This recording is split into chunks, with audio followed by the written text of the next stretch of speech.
Lapit mga kaibigan at makinig kayo. Dala-dalang balita galing sa bayan ko.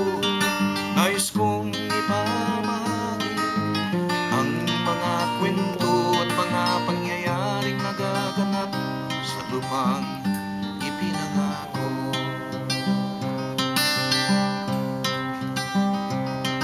Ang lupang pinanggalingan ko'y may bahid ng dugo.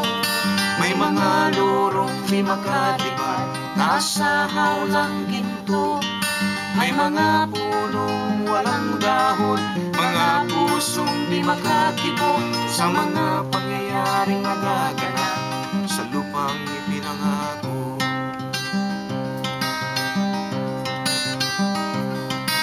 Mula nang makita ko ang lupang ito, nakita ko rin ang munting apoy sa puso ng tao.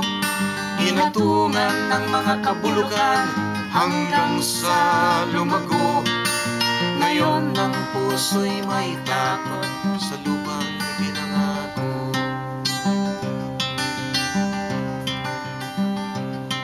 Lapit mga kaibigan at makinig kayo. Ako'y may dala-dalang balita galing sa bayan ko.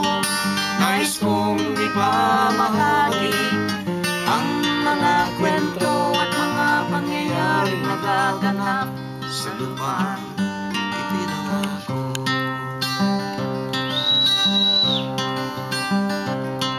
Dati-dating mga bukid ay kulay ginto. Dati-dati ang mga tao singlayan ng ibon.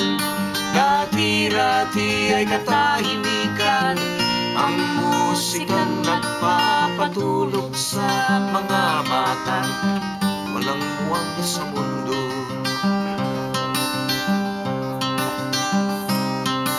Ngayon ang lupang ipinangako ay nagsusumamo.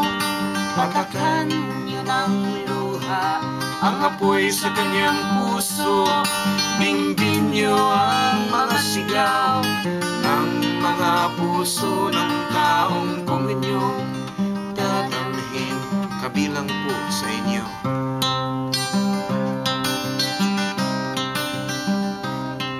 Doon mga kaigsunan, ugpaminaw kamo. Doon ako'y dala ng mga balita gikan sa banwa ko. Gusto kong ay ipahibalo ang mga istorya na nakahitabo sa banwang isa na to.